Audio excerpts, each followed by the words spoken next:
Okay, how do you pronounce the New Zealand number 9's name? Paranara! TJ Paranara. Paranara. He was very happy that Rassie mentioned him at a press conference, and the strength in his kicking game and the way he breaks. And do you think Rassie wanted Scott Robertson to pick him? I do, mate. I do. Paranara. I love the way he said that, mate. He's taking the piss. But I believe Ricky wasn't happy because who's not starting at 9? Exactly. Who's not starting at 9? Cortez Rativa! It's a Thursday in Cape Town. The sun's out, and from our spectacular views at our residences. Yeah, work on your views, mate. Yeah, office view. Office must always look like a Hannah, like a dungeon. Exactly. The home must look pristine with the big rock in the backyard. It's a good thing that All Black squad wasn't announced at 3 o'clock this morning and I had to get up for it. I could wait till 6, 7 o'clock this morning, wake up naturally and go, we had to wait till Thursday for this? For this. How disappointing. Yeah. I mean, there are parts of that squad that I do like. I think it's pretty obvious what they're trying to do there. They put their best winger on the bench so they could get their 2 best wingers on the edge. Will Jordan, Buddy Barrett at the back, the tall bloke, and Caleb Clark on the other side. And I think they're going to do what we spoke about in the previous podcast, which is hang cross kicks on our diminutive wingers and try and use that physical one-on-one matchup to their advantage, potentially win the wide breakdown a little bit quicker than they would otherwise. I think they're going to try out muscle us in the back line. I don't think it's going to work. Yeah, I mean, I've seen similar looking Super Rugby teams over the years come to Ellis Park or Loftus particularly and dazzle with 3 quick-fire tries, 2 great counter-attacking tries, but end up losing 40-25 because they've tried to run us off our feet, played coast to coast, played with this tempo that they just couldn't handle in the last 15, 20 minutes because of the altitude. Clearly, when I looked at that back line, selection was not the issue with Neil McDonald. Unless that's not the back line that Neil McDonald wanted and he was overruled. Correct. Because I really thought he was going to come with something a little bit different, and he hasn't really come with anything different. No.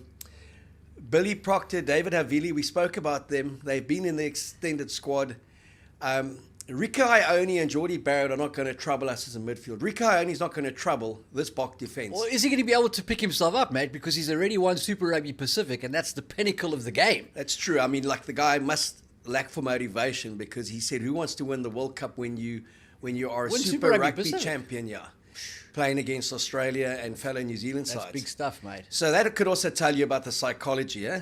Never trust a Rico, mate. Rico Ione! Rico! I still think he has a future on the wing, but he's not a 13. No. And I think he's the most overrated of all those New Zealand backs. They've willed him to be a 13 for so long. I think he's a fantastic athlete and he would have thrived outside Conrad Smith, but this team can't afford him, I don't think. Look, when I say he's overhyped and overrated, I mean in the context of he's not a Conrad Smith. No. And they've tried No. they've tried to make him into that. When they tried to turn Ben Smith into a 13 right in the beginning of his career, they quickly saw that it wasn't going to work. And then they shifted him back and he played between the wing and at fullback because they wanted to get him in the team. When they put Christian Cullen into the midfield, it was not going to work. Play players in their best positions. Ione was outstanding on the wing. So either you pick him or you say you second cab off the rank. Totally. I'm, again, surprised that Mark Taylor is not starting. I think he's their best winner. Obviously, there's a reason they don't want to start with him. But every time he comes on, he breaks tackles, he troubles us. And defensively, I think he's a lot stronger than Caleb Clark. Yeah, I think Talay is just a better all-rounder. Like Caleb may have the up on the power side maybe, but Talay is just a great all-round footballer, classic New Zealand outside back.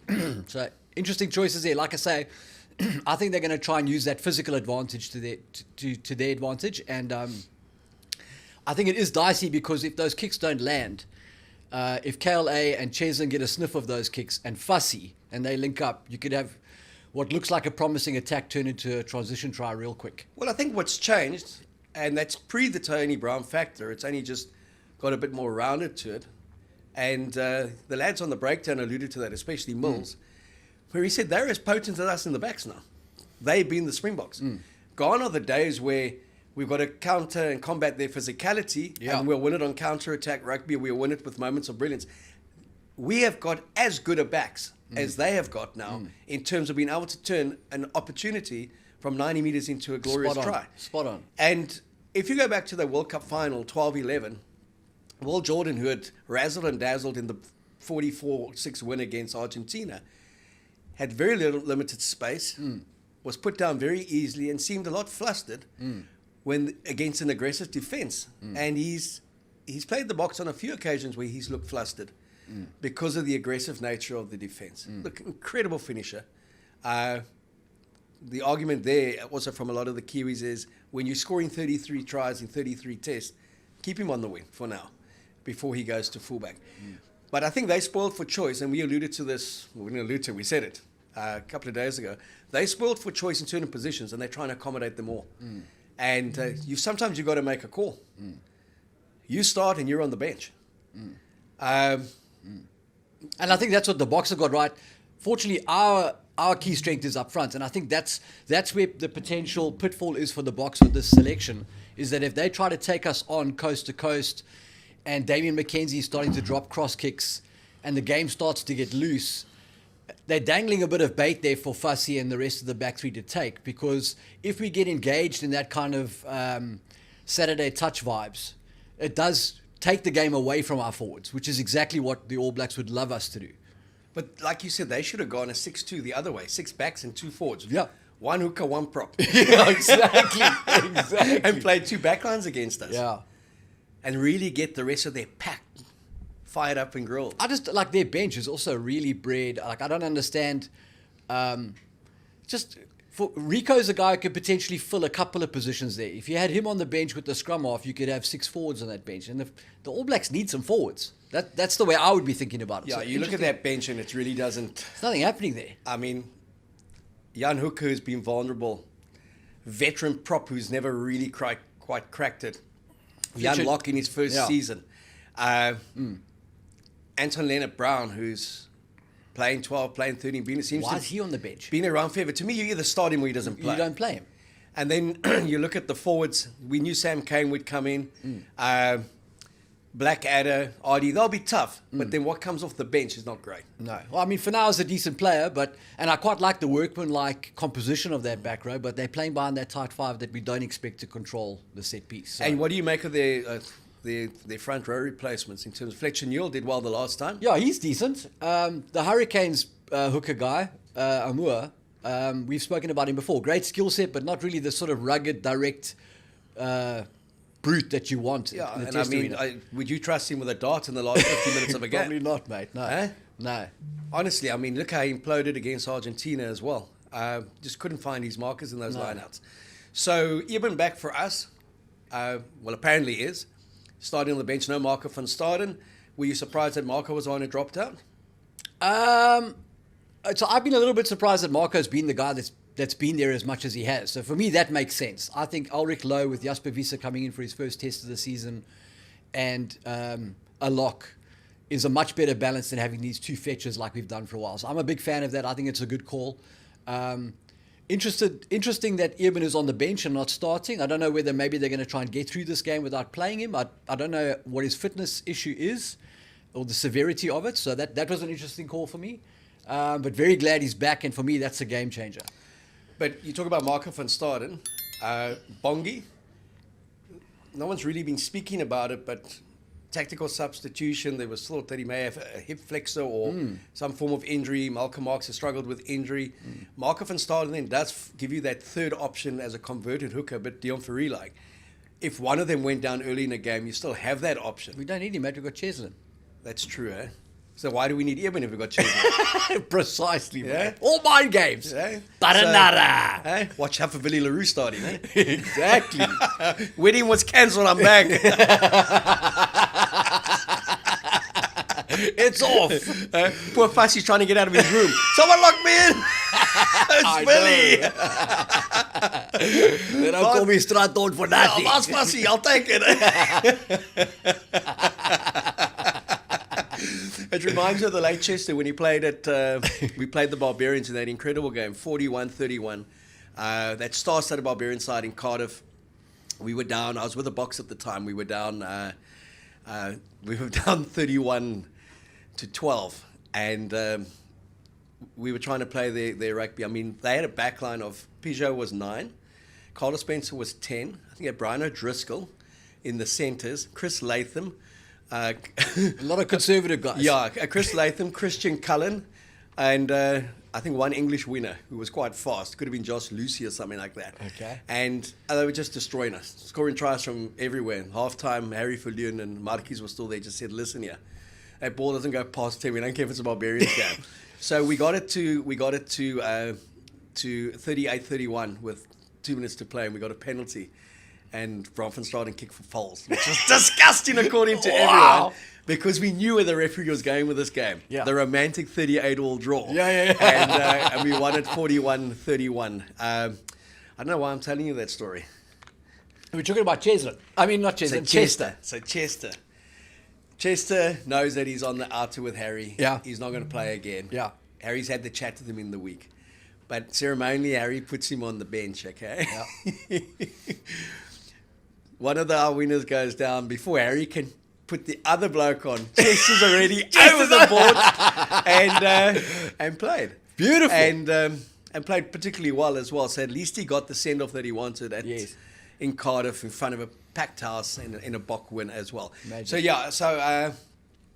I think Chester had kind of impact on the game. I think Cheslin impact on the game. Yeah. And then packaged in between Keo Zels, we never forget about him.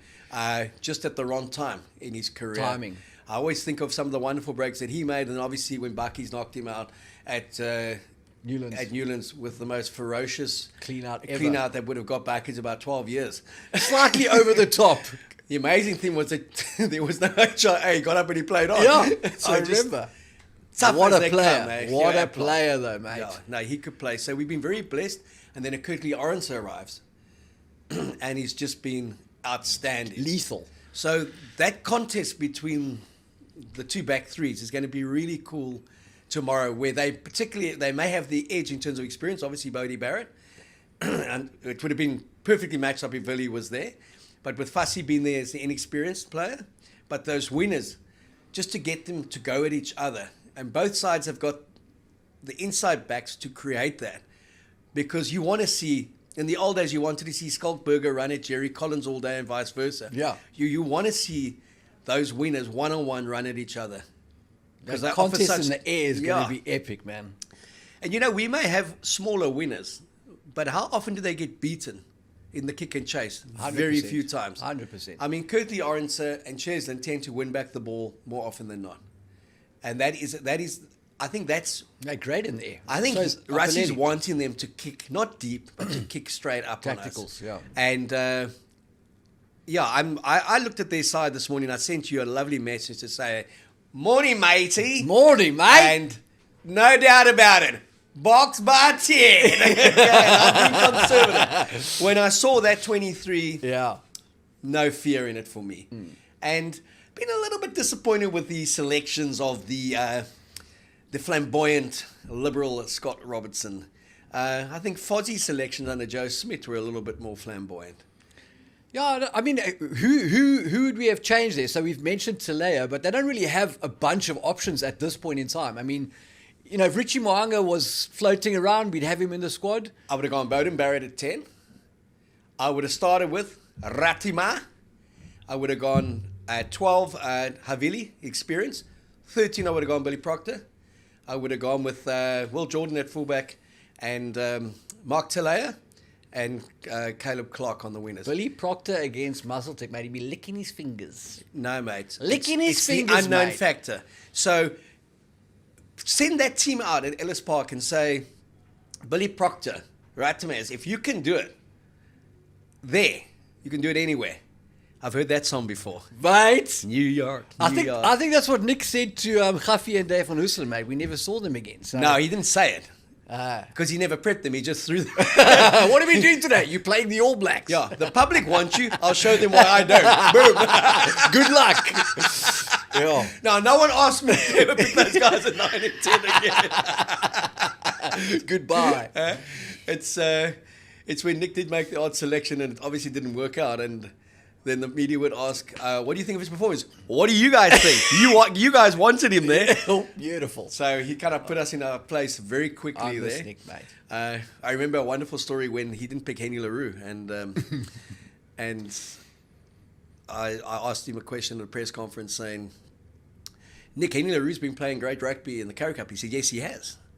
So I said, does that mean you'll pick him? He said, no. So I said, so you shouldn't be waiting near the phone. He said, no. Wow. So he said, I said, why don't you pick him if he's the form player? He says, because I don't want him in the squad. He doesn't fit my plans. Wow. So I said, but he's been playing well. He says, well, I'm the Bok coach. That's how he was answering those things. It was just wonderful honesty in that why he wouldn't take a certain player. Yeah. And he wasn't disputing that the player wasn't good. It's just that it didn't fit into his mold. In the 99, we played at Newlands, won 10-9 in a turgid game, terrible wind. And he picked Brendan Fenter to start. And Brendan Fenter went to the World Cup as one of the senior statesmen. But at the press conference, they said, Nick, your selection of Brendan Fenter. And he said, yeah, he talks a big game, so let's see if he can play well. Wow. Wow. No pressure. No pressure. My favourite Nick Mallett story is when we beat England 18-0 in torrid conditions at Newlands. They had come back from that 76-0 defeat against Australia, taken 2 poundings in New Zealand. And it was that team that had Wilkinson as a kid and one other that went through, and the rest were just like C team players. Okay. But basically, if the game had ended 0-0, you wouldn't be surprised. The conditions were that bad. And we won 18-0. You scored a try. Henry Honeyball was strong. And the English journalist afterwards said to him, Nick, you must be disappointed with that result. And he said, why? Your team got 0. So brilliant stuff. It was good to chat to him earlier in the week. He's got great war stories, great opinions. And when he leans in to tell you something, you listen. So yeah, when I think about the kind of All Black teams that the likes of Nick and them I was just going to say. Yeah, compared to what's running out on Saturday. Correct. For me, and again, we've respected the history, the traditions.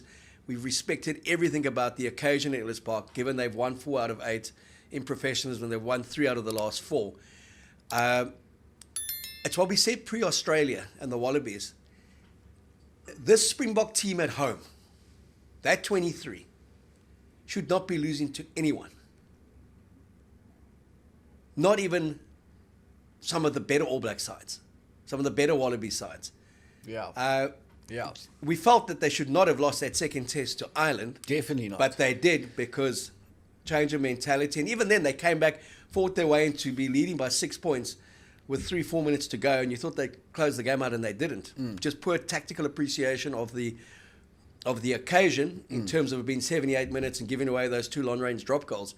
But this Bok team should not lose to anyone at home. But I think we've spoken about how, you know, the Boks are experimenting a little bit with how they play. And when you look at the selections for this weekend, in your mind, because if the Boks played World Cup rugby and pick their A's, like you say, nobody should be able to beat this team, especially nobody in the current World Rugby rankings.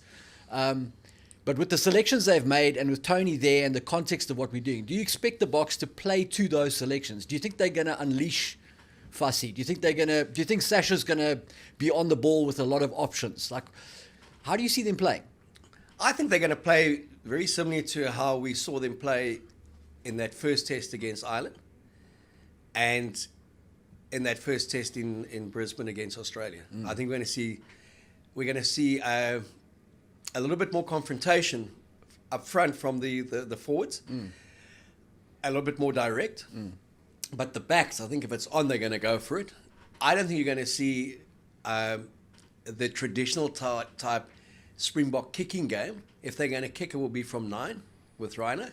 And Sasha's kicking, I always say, is Carter-like. It's not scripted. It's not scripted. It's not takes the ball back, bangs it in the air. Yeah. And I think the contestables will come from 9, but they'll want Sasha to play. You know, and I was watching some highlights of a 21-year-old Andre Pollard in 2014, scored 2 tries at fly-off as a against the All Blacks. Like I say, he was subbed at 59 minutes. But the way he took on that All Black defence, how he beat them, got through Richie McCaw's tackle incredibly for his second try. I'm sure the confidence given to Sasha would be, if it's on, go for it. And what's going to be interesting for me is to see if, and we know Sasha's been at every level that he's played, very composed. Yes. But can he play with that composure, having been given this license, against the traditional foe, the team that's always been our biggest rival and has alternated between 1 and 2 consistently in the world.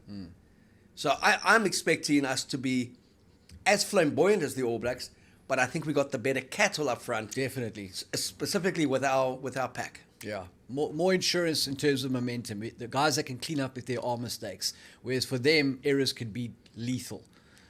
And I think the build-up also, from when they came from Nelspruit, were they playing for their own futures, for Fozzie's future? The talk back then was he'd already been fired because it was a given that the Boks were going to win at Ellis Park. We started with Joe DeWeber, not Malcolm Marx. Our press conferences that week showed that we weren't quite 100% at the races in the way Ajax were talking. Yes. And it's a very different build-up this time. We came back from Australia. The expectation was that we should beat them properly twice. We did it with 2 different teams. They bounced back wonderfully in terms of intensity in the first 40 minutes against Argentina, but failed to score a point in the last 38 minutes. So the 42-10, it was 42-3 at one stage. So for 38 minutes, you saw them default to a lot of that stuff you'd seen in the first test, under pressure, scrambling, dropping passes, forcing passes. So, and our intensity will be something they haven't experienced. They spoke about that England rush defense. England's a team on the rise. We're a very settled combination. So our build-up has also been very different. Their build-up has been different. You know, they'll play with ticker, they'll play with pride, they'll play for that black jersey. I mean, it's the All Blacks. But when I look at that 23 and I look at our 23, the only way I see us losing is if we lose players to the bin. And there's a mismatch at times. We're playing 15 on 13 or 15 on 14. So, and at least we have the red card rule that you can replace a player. Yeah. But it's a numbers advantage that will give them an edge. Other than that, I see us really suffocating them. And it will remind me of a Hurricanes team coming here and playing the Lions at Ellis Park and losing 40-25. Yeah. In a really cool game, but not having the pack to actually trouble that Lions squad, for example, or that Bull squad. They won 3 titles, and the Lions squad, they made it to 3 finals. No, I agree with that. I do think there are some guys in this All Blacks lineup who have the potential to stick around for a while. Like that Lucid Tamaiti Williams, I think he's got something. I'm keen to see how Gerhard Steenekamp goes against Fletcher Newell in the second half. I think Locke is their big issue, but Sam Derry is a guy who could potentially come through. You know, these are great opportunities, and between him and Ruan Nokia, those guys have got to take their shot. It's a huge game, but also a huge opportunity for those guys. But also looking again at, like we know, Blackadder's going to be physical. He's always been physical. Sam Cane's 97th test. He's strong. He's a strong competitor. And Ardie, we know his class and quality. But he's been carrying the team. Carrying the team for kind of most of the season. I just look and I think we know we'll be getting TJ. And he's really got to have front foot ball and dominance to be influential in a game. There's just nothing unexpected about them. So if the Boks have prepared well, they know what's coming. They'll back their defense to beat this All Black side, and they'll back their pack to kind of quell them. And that's why I think it's, like you say, Billy Proctor, David Havili. The unpredictability I just thought there would be something unknown. That's like, we haven't seen this combination play together. We haven't seen that combination play together. Wow. Surprised that they put that guy on the bench, started with that guy. There was just no guessing it. But I think that's the thing, isn't it? Razor has basically gone for continuity because he's made as few changes as possible from the team that bounced back at Eden Park against Argentina. So they must have made some gains in that game or showed something to him that he wants to build on, even if it means maybe not making changes that he otherwise would have. McKenzie, does he have an influence on the game if they don't get any form of advantage, quick go forward ball? I think how well McKenzie plays will be determined by our decision making. So if we go Lions rugby and we turn it on, let our socks go down and let our hair blow in the wind and go for it, then I think McKenzie can come into this game. But I think if we keep it tidy, there's nowhere for him to go. I don't think McKenzie can thrive in a game that is controlled by us and our defense and our pack. And attritional, and where the word flamboyance is just parked, and we talk about rugby intelligence in terms of playing field percentages, scoreboard pressure, and because what you want also is you want to be ahead early, 12-3, 15-6, because then they have to make the play. Totally. And they will. Totally. They will play from their own goal line. With our defense that's been so good, then you force the mistakes. Totally. But if we are playing that Barbarians type rugger, and they turn us over and they 10-0 up, 14-0 up, we start putting ourselves under pressure. So, do you think we could see us? Do you think it's likely that we'll see a situation in this game where Talia comes on the wing, Jordan shifts to fullback, and Bodie goes to 10? Completely. Yeah. And I think you may see it. I think that will be in an ideal situation if they're within striking distance on the hour, you'll see that change made in that last quarter. But if they're struggling, I think you would see that change made a lot earlier. No, without a doubt. Again, like when you see what's coming off their bench, especially with their forwards, you've got a Malcolm Marks coming on for a Bongi. You don't have a Dane Coles coming on for Cody Taylor. No. You don't have that beast from the Chiefs coming on. Takiawa. Yeah. You've got a guy who was a monster at under 20 level, but isn't quite. A bit like Jan Hendrik Wessel, hasn't quite grasped it yet. And he's in a key position, hooker. And they would have watched that tape in that first test against Argentina when they were imploded. They would have taken a lot from that first test against Argentina when the All Blacks were 20 points to 8 up. Yet they never looked comfortable. And Argentina played very similar to aggressive, disciplined Springbok teams to get back into that game. With the Babalas? No, that was in the first test. Oh, you're talking about the first one, sorry. No, in the second test, once they decided they were at Eden Park, the rain conditions didn't help, but the best All Black teams at 42-3 up at halftime go on to win by 70 points. The well-oiled ones. This is a team that is searching for confidence, searching for presence, searching for wanting to be a future. So searching for a lock.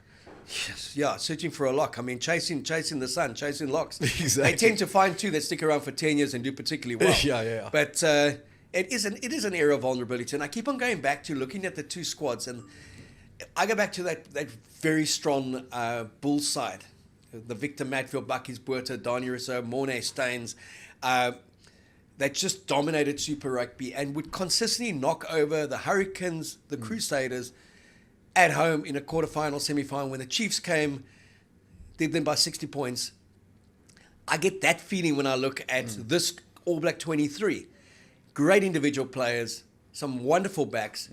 They're going to be in that game at times, but they just don't have that all-round class to beat a Springbok team that knows they bank this one, and it's going to be very hard for them to lose the Rugby Championship. It's a very different dynamic to 2022. I'd agree with that 100%. I think that's bang on the money. There is no substitute for momentum in rugby, and I think we can create that with the forwards we have, and they can't. What are you expecting from the game? Yeah, I think it's going to be one of those that's maybe a little bit tighter than we think in the beginning, and in the second half, when the disparity in quality of the bench really comes to the fore, I think the Boks stretch their legs a bit and it becomes a bit cleaner. And I keep saying it, but I really do think if we make good decisions, if our decision making is on point and is logical, I think we'll be okay. We just mustn't indulge in what they want us to indulge in. I think it could get a bit dicey then. And what is that? So I think, like I say, if we try and take these guys on out wide and it becomes a bit loose and the forwards are guessing where the ball's going, then I think that takes our forwards out of the game a little bit, and their size advantage out wide means potentially they get more secure, quick ball from wide breakdowns, and they can play off that. Maybe you start to get a little bit of tired legs. Jasper Visser is probably in great physical condition, but maybe not match sharp. So the trick there, I think, is to just smash them up front. Smash them up front, and then, like we've always done, once you create that momentum, our backs chopped into pieces. It reminds me of Driekus' coach. Murala. He says, he's no murum. He's tired. Now you got to hit him, okay? When it comes back to South Africans being at our best, it's as simple as that. Murum. Paksla. Totally. And physically do the the business. job, yeah. Lots of beeps there. I'm not going to be, this is a family show. This is a family show. Family Come show. on. So what I love about these back-to-back tests is we get to go again next week in Cape Town.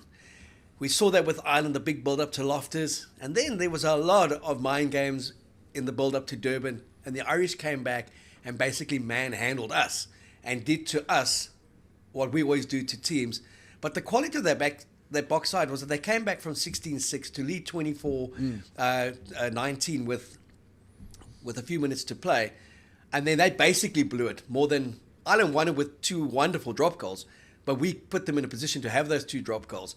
So we've been talking about this All Black Springbok game since the World Cup final. 1 point separated them. The Sam Cane sending off, the Sia Khaleesi sending off, the 2 missed kicks, that last scrum, and all the drama, all the heroics. But this match will tell us a lot more when we talk about next week. And the fun thing about next week is that Zels and myself have dipped into our kitty courtesy of Willie Delport and Ebets, and we are giving away 2 Stormers season tickets and 2 test match tickets. And I'm telling you, they're not the cheap ones. Those are the ones that are going for 2.5. So very nice tickets. All you have to do is you've got to go onto our WhatsApp account or WhatsApp channel, and you can find out what the terms and conditions are. I love the sound And then from next week, we're also doing a very cool thing. We go through all your comments. We laugh at some of them. We cry at some of them. We cuddle at some of them. We look at some of them, and we learn from some of them. Like the one guy who said, "Yellow's my cock." We learned a lot from that, okay? So, what I couldn't understand was that you took time out of your life to come tell us that. Right, love it. But we are going to give away, at the start of this, 1,000 Rand an episode for what we think is the coolest comment. Terms and conditions apply to that coolest. It could just be, hey. But we're going to give that away. But don't get all friendly on us now. No. Keep it spicy. Yeah, spicy and nicey. But look, I know for the guys in the UK, that's 5p, so you won't really be bothered about that. But for the guys in South Africa, 1,000 Rand still gets you a couple of beers, gets you the odd steak. So we're going to be doing that. We really do dig the comments, though. But sometimes you actually got to watch the show before you comment. So, it's going to be fun. Get onto our WhatsApp channel. We're going to do some cool things over the next couple of months. We're going to give away lots of prizes and competitions and prizes. And it's nice to be able to give. And we're going to give the All Blacks one as well on Saturday. Okay? The great Michael Jones is a very religious man and never came to the 95 World Cup because he wouldn't play on Sundays. But when he was asked at a press conference, how can you play like you do when you're such a softly spoken religious man? He said, well, according to the Bible, you must give more than receive. So he would give it in the tackle. That is a superb line. He would give it in the tackle. I mean, what a wonderful player. There is a game being played in Buenos Aires. Oh. Yeah, Argentina, Los Pumas, are playing against... Are they on this weekend? No, they are. They're playing against the nice, Wallabies, man. okay? We haven't really given that game much thought. Rightfully so. Yeah, and rightfully so. And we're not going to give it any thought. Mate, the fact that you mentioned this.